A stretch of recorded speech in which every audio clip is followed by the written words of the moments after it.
bino bozana bwende na tswapa bino bozana lisala bande konanga bazana sangamamba bino bande konanga bozana lukanga batushone na sakanya peka sumbalesa boza ebele na loja na katakokombe ya kolanda biso bino bozana nord Kivu sud Kivu tozana bino comme toujours lelo bande konanga question d'actualité IDPS a boycotté dialogue et toi boycotté te bokolanda mwana mboka Félix Tshisekedi ndenga kopesa réponse na ye décidé babandi activité politique na bango lelo bazaki na Fatima parti cher à Martin Fayulu Madjiji bokolanda ba point de vue na bango comme toujours bolanda mwana mboka Félix Tshisekedi baliambongo Félix alingabi ma premier ministre asombi ba mapangu ba boycotté dialogue IDPS ekendaka tina sukate Félix alobini bandeko balandi tokutani ndenge tomesana kokutana biso na bino pona kosolola pamba te makambo ezali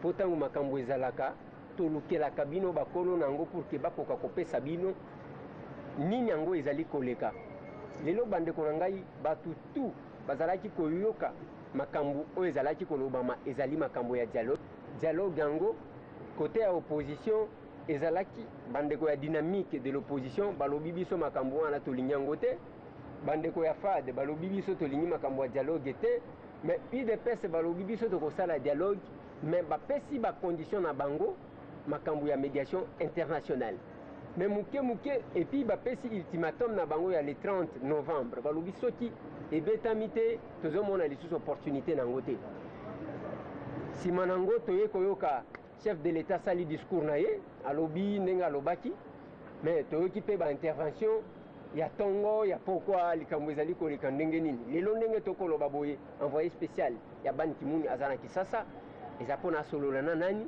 eza ndenge nini position ya IDPS clairement eza ndenge nini yango bandeko na ngai toluki mpona bino mwana mboka Félix Tshisekedi oyo bozalaki kolukaluka pour ke tokoka kotuna ye mwa motuna moko to mibale sur toutes les questions d'actualité mbote mwana mboka mbote ndeko Eliezer Félix Tshisekedi secrétaire national ya IDPS chargé ya makambo ya libanda mutuna ya liboso na lingi na ye ba position ya IDPS par rapport ya dialogue tokaki ndeko Kabila lobby na koloba na ye toki ndeko Kapika alobi que non voilà il manifeste la volonté parce que c'était dans les médias azana volonté ya organiser dialogue le même jour na pourquoi Félix Tshisekedi akiti na Kisasa dommage que tozangaki na aéroport tozaki pe kozela yo pona wana akiti na Kinshasa alobi que discours na ye eza na makambo ebele ya mabe parce que position ya IDPS eza wapi. Oui, merci ndeko Eliezer. Ya liboso bon nangina yebiso que nga na ye polémique na baninga nanga ya parti te nasalaka yango te baproblème na biso nangaka eza na se et se gérer na se malheureusement toa na bandeko misusu mitu esalaka te bamonaka que la vraie place ya kokende régler baproblème ya parti en réglant na public baza kobebisa kofragiliser image ya parti et à partir du moment bozo fragiliser image ya parti bazo fragiliser pe bango position na bango moko pe donc vraiment je ne comprends pas ça. Alors pour en répondre na motuna na yo ya ndeko Kapika na koloba kaka na mokuse il a donné son avis. Tozali parti pe ya expression libre. Même si c'est vrai que quand on est libre, il faut quand même qu'on landa moi certaines disciplines. Bon, on va dire que apesi avinae. Ngai soko landi malobana ngai na oyo eko ya na communiquer on a yebaki kezako ya parce que na lobaki on pambate na Luanda place na ki na bengaki Bruxelles. Na zoaki avis à Bruxelles, j'étais tout le temps au téléphone pour na Rolanda ko yeba exactement mon konzi. Nabiso à lobby que j'ai nazui bandeko bazaki na Kinshasa nabi bolukela ngai ba média na ko sala conférence de presse na ko kitana ngai na avion. Donc c'était je parlais sous couvert il y a président Nangai et je crois que communiqué oye ko bima confirmé likambo na lobaki wana. Position na biso ezali claire. Joseph Kabila a welisi makambo mbangu asalisi concertation nationale pour abima na likambo wana parce qu'a comprenaki que accord cadre ezalaki ko lié ye ezo lié na nini élection lokolo esamaki ya 2011 epesaki mobulu oyo toyebi na bitumba oyo ya M23 etindaki nde bato communauté internationale organisée eloko wana ntango basali eke Kabila ndimi na signature na ye ça l'a engagé, il était obligé à ça dialogue ntango acomprendre nango asali concertation esimbi te alors représentant communauté internationale baye lisusu na Congo année passée na mois de mai ya 2014 baye bamoni parti politique dont UDPS baye bisi biso voilà likambo tolukaki yango to répéter yango parce que tozomona que 2016 ndenge ezoya na mobulu esengeli dialogue politique esalema botala ndenge okende na orientation ya makambo oyo ye azosala eza yango te donc toyokanaki te ke ye akoconvoquer dialogue biso tolanda na nsima lokwa bataba non ezalaki que il faut d'abord communauté internationale à désigner facilitateur en tant que comprendre qu'il faut que tu aies une commission préparatoire et dialogue. Commission préparatoire, jusque-là, il y a une commission préparatoire, on s'occupe de la thème, de la dialogue, format, durée, lieu, voilà. Il fallait que ça. Donc, quand jour où il y a bandi bien, à nous. Demande pas ya ONU baluka facilitateur simana yango abandi kozwa avance ya ba ndenge to organiser donc on ne peut pas aller na logique na totika na logique à dialogue oyo ya communauté internationale mais na oyo ya yete voilà logique ya dialogue et ya communauté internationale parce que tokoti koyeba na dialogue yango bino IDPS bo kende ko solo la nini ya mibale car c'est que vient alongwe na mboka oyo il ne reconnaissait pas Kabila comme chef de l'État. Tu vois, en tant que qui Bokosolola makambu ya 2011 pour un impérium, ton impérium est quoi? Bobani kotala 2016, ceux qui botali 2016. Est-ce que ils ont reconnaître que na 2011 bochouaki? Bon, ceux qui bochouaki. Donc vous avez compris que bana mai pamba kende malé mena ba metuna na bibo. D'abord yo monaki vieux avant kende. Pozo le bâti à Longwawa.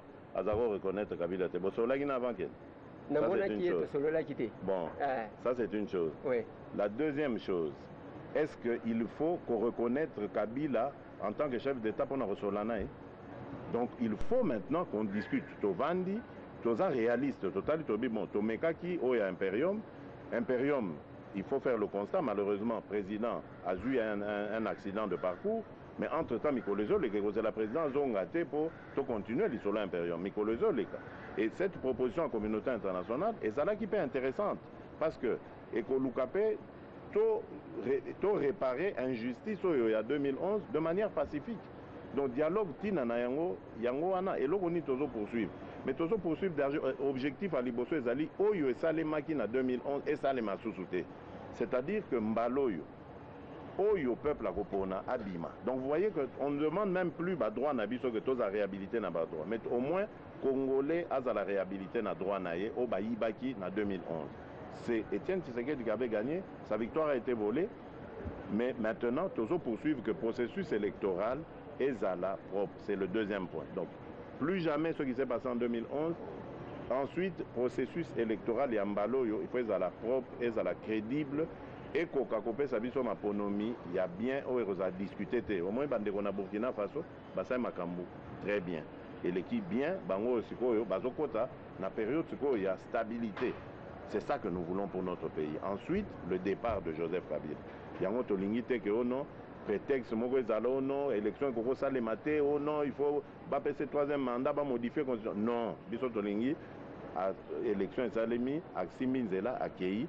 Soka kotika na mboka atikali soka okende libanda akei c'est son problème mais oyo biso tozoluka ezali que Congo etikala stable Congo ekoma na paix totika kozalaka na banguna bazokota koya kobomela biso bandeko na babeni na tolingi quand même cette fois-ci bana Congo ba profiter na ba richesse oyo mboka na bango. Donc, parce que nous le méritons, ils ont Mboka Nabiso. Mboka Nabiso, ils ont enrichir Kakabapaya, sauf Biso. C'est ça que nous poursuivons par ce dialogue. Voilà. Est-il possible que mon Mboka Félix Tshisekedi, beaucoup de dialogue et que va respecter des délais constitutionnels pour l'organisation et l'élection? Je crois que c'est possible. Il y a poids.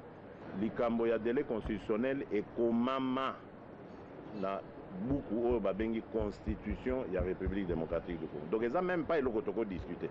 Soki balingi babanotia te me tobimisi ka constitution totia na bazwi bakomi nini mandat eza de combien. C'est tout.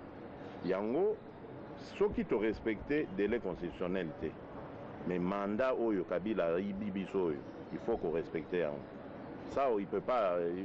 Donc mandat à cause la 5 années abimi total ndenge nini to la transition pour nangai wana eza vie nangai il faut la transition moko à la burkinabé, c'est-à-dire ba technocrate o bango moko ba kozala ba candidat ne loko moko te mosala na bango ya préparer les biso ka ba élection ba continuer na mboka ba soki 1 an le temps en tout cas oyo élection ekoko salema et salem parce que tamboli mingi na likambo oyo ya délai constitutionnel na komi koyoka mikolo oyo likomoni biso totiaka molende po dialogue esalema noki mais mikolo oyo na komi oyoka na ba milieu oyo justement epesaka bambongo que il faut tobanda koraisonner na eloko wana ezosala pasi il faut kobanda koraisonner te na impossibilité ya kozala na baélection na novembre 2016 c'est ce que j'entends mais naza quand même na foi parce que je me dis ceux qui tolongoli baélection locale pour ça ne sert à rien kosala kogarder en haut. C'est impossible à réaliser local municipal na urbaine c'est impossible il faut être sérieux ce n'est pas possible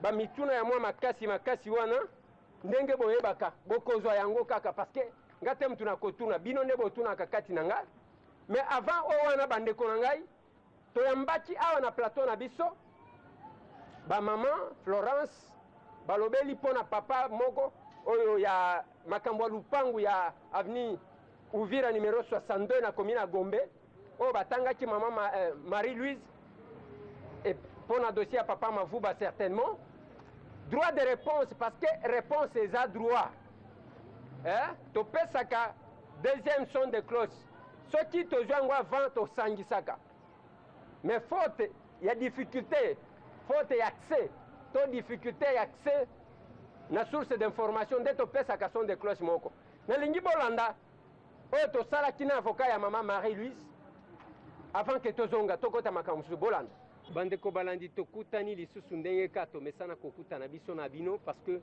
likambo eza ya contrat tosinya tolobaki moto atrahir mpe adecevoir moninga te ndenge boyebi bandeko na ngai chaque fois que tosalaka baémission soki kombo ya moto etangami na kati topesaka possibilité na moto akoka korépondre pamba te information topesaka bino esengaka mpe deux sons de cloche. Ce n'est pas que moto aye yaye maloba ekomi lokola Bible bakoma te eza mpe na possibilité ya ke moto akoka kopesa ye oyo azali koloba. Toyambaki na plateau na biso awa liboso ya biro na biso bandeko mibale ya basi bayaki koplaider cause ya papa Mavuba oyo balobi banlevaki ye bakei babeti ye eza na docteur moko ayaki na libenda bambi ye na mutu pour que aboma baye komema ye na la police au lieu bakanga ba oyo baburo oyo bamemaki ye balevaki ye mais batiki baburo bakei batikali na ye mais surprise na biso eza munene ya ndenge nini ya ke kaka ye lisusu batindiki ye na parquet mpe oliatika ye parce que ye aza victime banlevaki ye babetaki ye mais bakamati batindi ye na prison nde yango bomonaki grande sœur na ye bomonaki mwasi na ye baye balobi te makambo ekosalema na mboka oyo ezalaka te atako ezali koévolue na justice tika nanu tokende kobelela parce que balingi kopesa ye même pas liberté provisoire mais ntango émission wana eleki bandeko bakombo ya bato etangamaki bakombo meme ya bakonzi etangamaki na kati ya émission tolobaki ke commentaire ya makasi tokosala te tokozela soki deuxième son de cloche ezali soki ezangi bongo tosali ya biso commentaire lelo bokodécouvrir koyamba avocat ya parti oyo bayaki kotanga ya mama Marie-Louise ndenge boyokaki ke mama Marie-Louise nde moto alobaki ke baleve ye moto asali soki ndenge nini tokoyamba avocat na ye toza na ye na plateau awa pour que tokoka ko solola na yemo muke na oyo etali likambo wana bongo bolanda ya bango version mbote maître mbote ndekoleze maître kombo nani ngai kombo nanga maître Pierre Uchudi Nkoi. maître Pierre Uchudi ozali na plateau oye na compte ya nani na qualité nini ndekoleze na ebandeli na kopesa yo merci merci mingi na ndenge ondimaki koyamba ngai awa napesi yo mpe merci na musala oyo ozosala mpona peuple congolais. Vraiment je tenais napesa yo merci mpona wana sincèrement. Soki omoni nga awa yo moko outi koloba na ndenge ebandeli na ye awa mpona droit de réponse kombo ya cliente nanga Mama Louise Ndedi Dembo bandeko oyo bayaki komona yo batangaki ye. C'est comme ça que naza awa naza avocat na ye pona droit de réponse na même plateau na yo po na ko remettre vérité ya makambo nyonso. Oye pona compte ya cliente na yo o batangaki Mama Marie Mama Marie Louise oyo batangaki que mais olandaki j'espère biso tozalaki awa toyambi mama moko alobi aza grande sœur ya papa Mavuba na mama mususu alobi ye mwasi na ye ngande mwasi ne mama Florence Lusamba nalobi boye batangaki ye ti bakomaki ne na la police wana par après Alpha asai na ndenge mobali policier moko azalaki wana apesi ye numéro po babenga ngai bavance bino combien 658 000 francs congolais. Oh mobali nanga zwa na maboko na ye ezalaki na ba francs congolais bayaki na ba sac 608 millions de francs congolais pardon. Baye balobi boy balobi que Mama Marie Louise cliente na yo alingaki kosomba lupango na koluka kosomba lupango wana ya avenue Uvira numéro 62 na Gombe awa bayokani na 1 800 000. Ye maman apesi soki quelque chose de 600 000 quelque chose comme ça banda wana ake asalisi ba faux document sikoyo lia bakisa mongo abatu abandi koluka kobomisa mokolo lupango po alobi na yeke soit ozongisi mbongo nanga nani nazongisi elio mbongo na yo oke koteka ailleurs soit ndenge nini ye sikoyo akomi kotinda leki na ye docteur bon yo dossier wana yo yebeli yango ndenge nini toza na mboka oyo justice ezali biso moko toza ba auxiliaire ya justice ndeko Eliezer ya solo ndeko Mavuba atekelaki cliente nanga Mama Marie Louise Ndedi Dembo atekelaki ye lopango na ye oyo eza na Uvira 62 na commune ya Gombe. Vérité eza boye cliente nanga apesaki mbongo nyonso oyo ndeko Mavuba asengaki ndenge bayokanaki c'est depuis le mois de juin lelo tokomi na décembre c'est depuis le mois de juin pona likambo wana kokoso eyaki kokoma ndenge nini kokoso eyaki kokoma tangu ifale kosala mutation yo moko oyebi soki osombi lupango pona kosala mutation ezalaka eloko ya lelo lobi te tangu cliente nanga Mama Louise amoni ke likambo ya kosala mutation ekomi nungu lelo lobi c'est comme ça que na ndenge naza awa nalingi na confirmer yo papa que akendaki na justice en bonne et due forme na ba preuve nyonso donc likambo wana eza na maboko ya justice comme nga naza awa te po na ya koplaider en dehors ya cours et tribunaux c'est comme ça que naye ko confirmer yo que biso na ndenge ya droit na ndenge ya bato balingi mboka l'état de droit akendaki na justice pour présenter problème na ye. C'est comme ça que justice et ça là qui musala na yango. Yo lobi akei ko saisir. Heureusement que yo avocat na yemto ye. Mais maman wana o ayaki na lingina na tuna yo. Yo en tant qu'avocat ya cliente na yo. O maman o ayaki mwasi ya papa mavu. Est-ce que oyebi nayebi ete ngai en tant qu'avocat nayebi mwasi koluka kosala ba transaction na bango.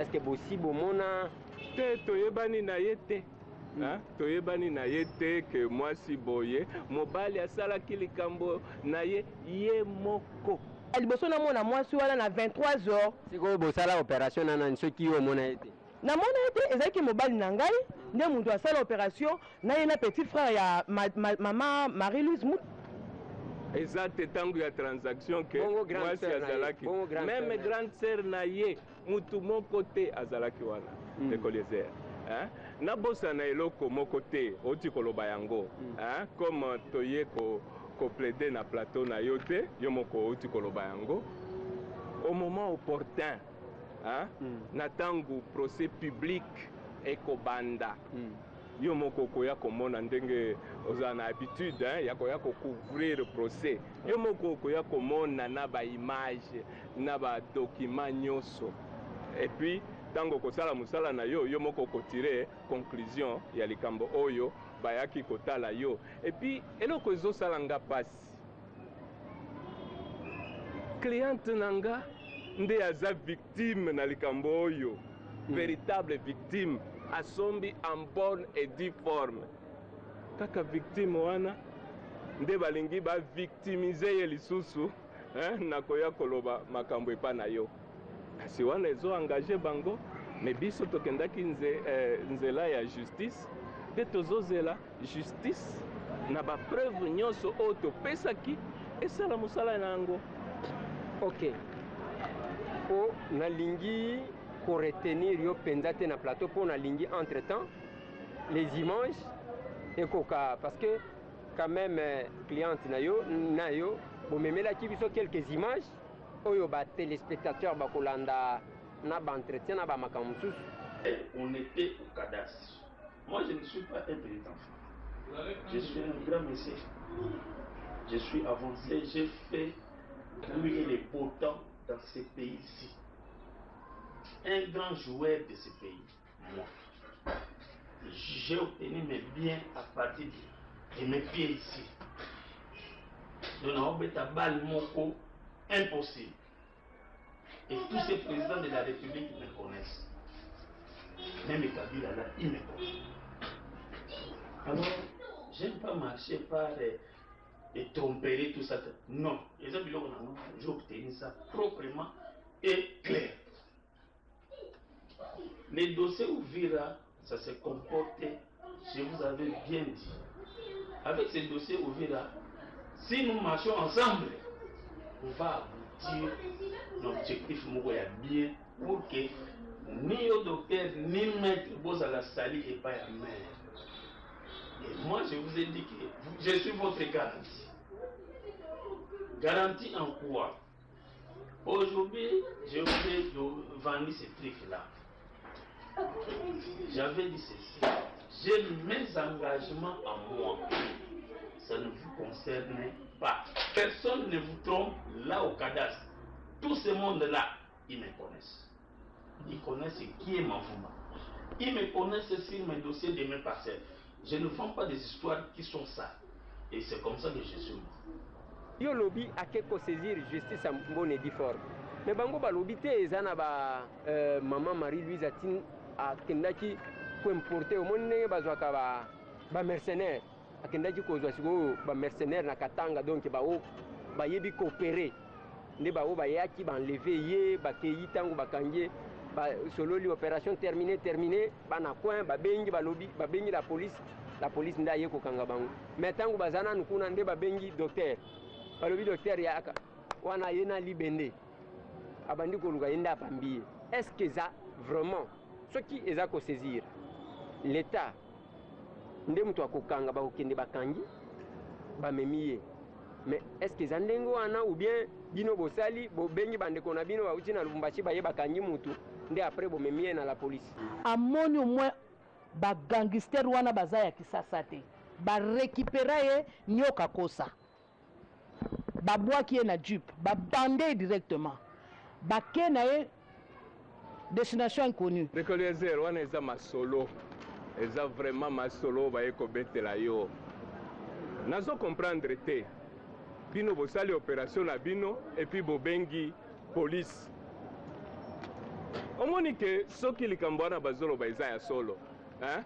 Na docteur oyo bazotanga ye kaka bino bosalaki opération bokoya kokanga bino te, yo okende koaleve mutu et puis obenga lisusu police quelque part, hein? Namoni ke mwa contradiction ezali, hein? Soki mutu aleve mutu soro na ye ezalaka ndenge nini?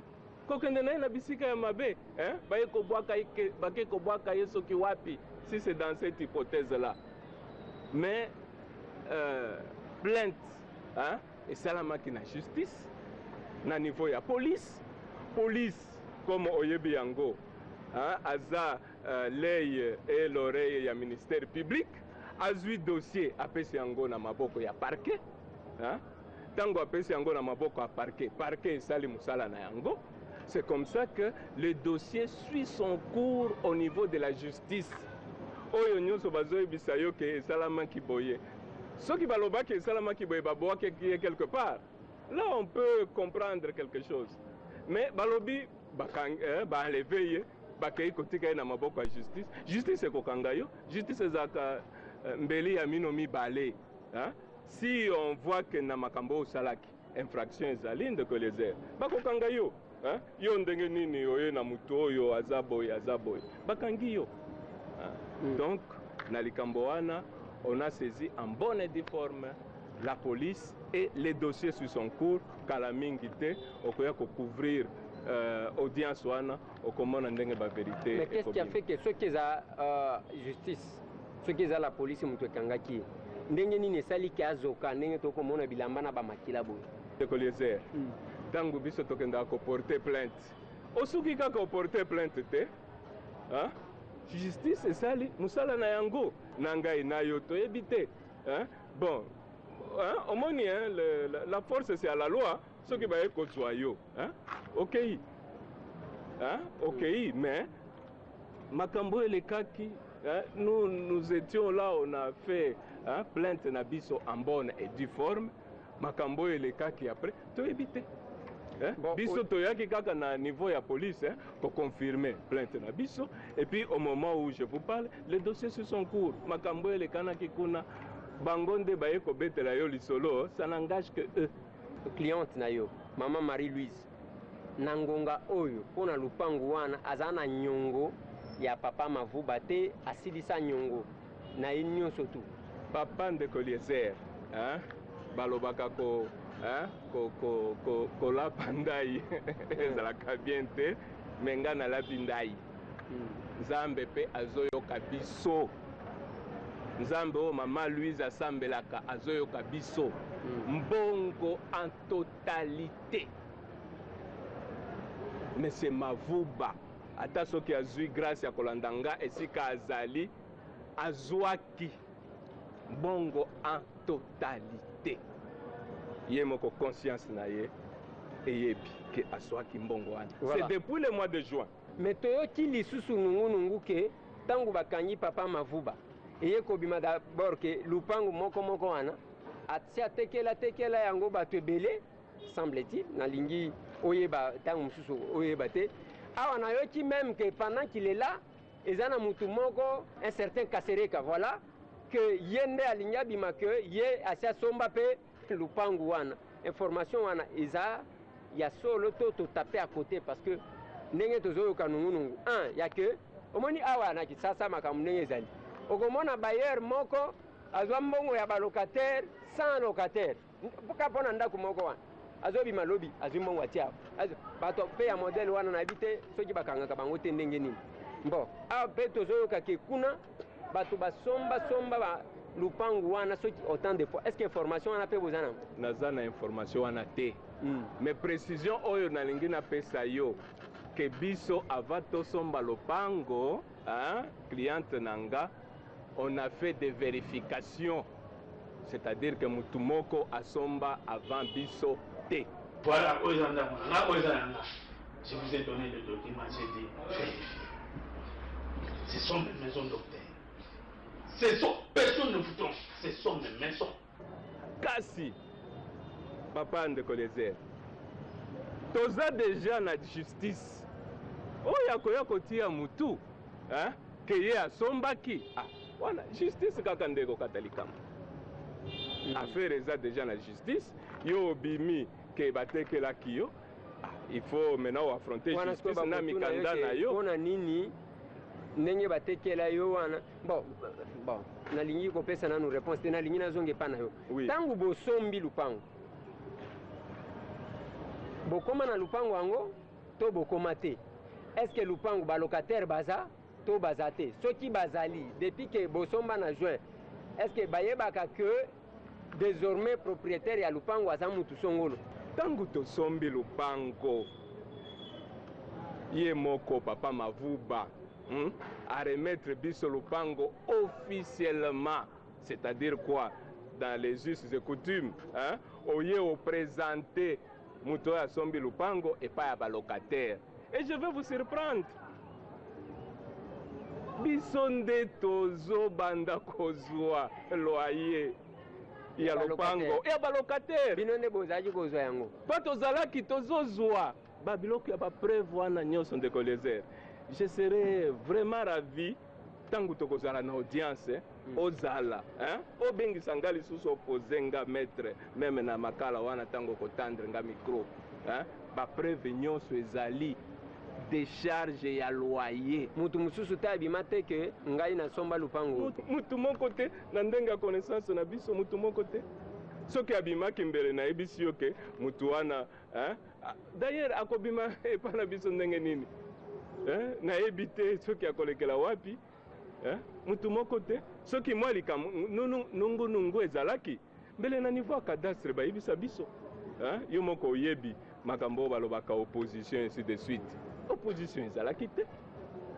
Opposition ezalaki te. Soki omoni natunaki yo mwasi na ye ayaki boyebaki ye ndenge nini, parce que selon information dans notre possession il semble que ye papa Mavuba tango azaki kosala opération ya lupango azaki kosala na mwasi na ye moko ya bandal, semble-t-il, parce que toza ba journaliste d'investigation et que maman Florence bino boyebaki ete nde yango nalingana na tuna nalingi opesa mwa liloba ya suka par rapport ya dossier oyo pona nini tondimaka pe koyamba batu pona droit de réponse, parce que ça s'appelle droit de réponse. Eza que mutu apesa son de cloche na ye certainement ke bakonzi batangamaki ainsi de suite, mais il y a eu quand même une possibilité à Kebo répondre. Moi message à Souka na bandeko oyo balandaki pe moi message à Souka soki papa Mavuba zo landa yo na ba mususu oyo toyoki ke balingi babima lelo ke ngal na somba lupango wane koma na kombo na ngai, parce que tantôt il y a eu un problème ya ke bozaki koluka bozwa certificat d'enregistrement na maboko na bango, mais maman Florence alobaki ke biso to gardaki ndenge moko azoloba wana. Oui papa, le certificat est dans maboko mobile nanga, yem tazo retenir en toujours parce que basi c'est qui est mbongo na yete le reste à 700 000 $ te. Aussi le selinga toki na mutation sima, ngapi na pesa no ba document.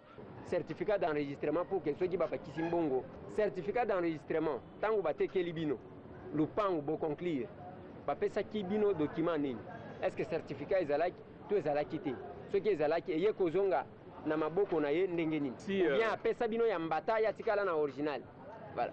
Merci Ndekolezer comme nalobaki na ebandeli na mutuna na yo ba élément mususu nalobaki ke na ye compléter te ba question wana souffre que juge atu na biso na audience, mais oyo nalingi naloba je suis sûr que monsieur Mavuba papa Mavuba azolanda ngai ayebi bien que mbongo nyonso en totalité topesaki mpona parcelle wana likambo ya liboso.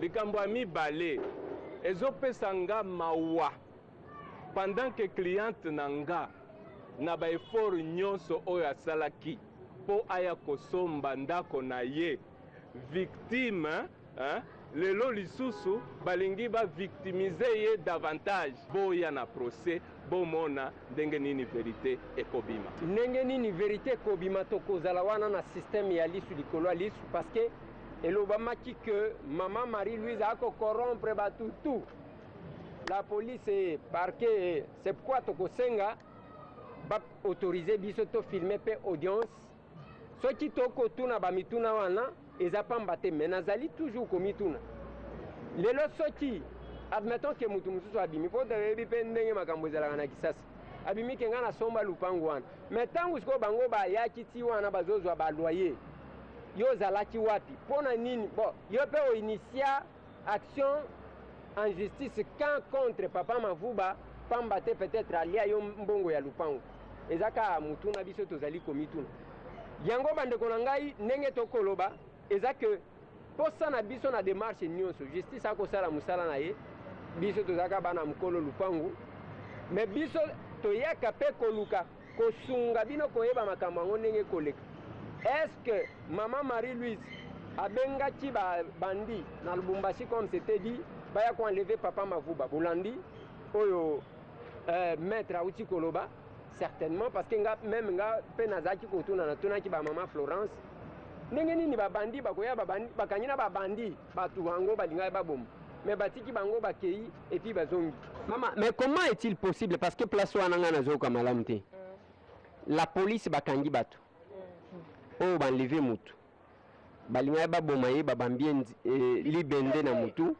baye kobamba ye mususu na lokolo ndenge olobi baagresse mutu bakangi baagresseur boni bakotika bao baagresse mais bakangi victime nde place nazo comprendre. Est-ce que maman Marie-Louise atikala na nyongo qu'est-ce qui a fait que papa Mavuba ya kosenga bango basi ba conclure aya kozonga lisusu sima eza nde bamituna nini esali que tangu ya marché papa Mavuba abimisaki mwasi oyo bayebaki aza mususu mais tangu ya likambu maman Florence aye kobima qu'est-ce qui s'est passé ezaka mwa mituna na mwa réflexion ya mike tokosala bandeko oyo ngai pamba te eza musala bino bopesa biso tosala kango ndenge wana okoya toyambi yo soki mpe deuxième son de cloche ezali toyoki bandeko bayoki yango mais tangu nayebi te soki eza mpona biso bato na tosomba bamapangu te bafoto yango oyo tozomona oyo bakangaki bakangaka bafoto soki bazopesa avance ou bien bakangaka bafoto soki basilisi marché bafoto yango bakangelaki yango wapi epuis tangu yo kokende koprésente bailleur ya sika na balocataire soki bosilisi te ou bien kozela bosilisa soki eza avance pendant ce temps là qui a droit de percevoir les loyers ezaka mwa mituna omoni biso tozalaka bajuge te tozalaka mpe bamaître te ya monsieur le président biso tozalaka bana mokolo lupango ezaka komituna mpo eza mosala bino bopesa biso botikala branché parce que ezaka ebandeli sinon procès boluki ngambu parce que tokofilme tokosengaka autorisation. Merci. Et voilà, toujours en tant que bana misala na bino bandeko na ngai eloko tolukaka eza vérité ya ke ebima tokopesa mutu moko tort te parce que tort na raison eza justice mutu apesaka biso tozaka bana mokolo lupango ndenge tosalaka meloko na kotuna soki lelo bandeko misusu babimi ke bango basomba lupango mpona nini kala nyonso oyo babimaka te est-ce que eza problème ya complicité te soki nyongo etikala papa Mavuba bakenda koprésente maman Marie-Louise epa balocataire ndenge nini pour ke babanda kozwa loyer mais ndenge nini document parcellaire certificat original eye kose retrouve na maboko ya papa Mavuba soki mpe ntango baconclure marché apesaka badocument apesaka nini mbata to nini wana maître alobi ke bakopesa nini mais sinon eza procès tokolandela bandeko na nga parce que basi babengi biso na kati tokobanda koya tokosengaka bapermission pour ke topesa bino nini parce que ezaka mosala ndenge bopesaka biso ezala bambula oyo ekotondisaka babalabala nyonso tu na Kinshasa babalabala ekokufa toyebi place akotambolela te eza ndenge wana tolingi toleka na dossier ya eside parti cher à Martin Fayulu Madjidi oyo totindaki une équipe Astrid Kalunga ayebisa biso de quoi il s'agit avant que to balancer les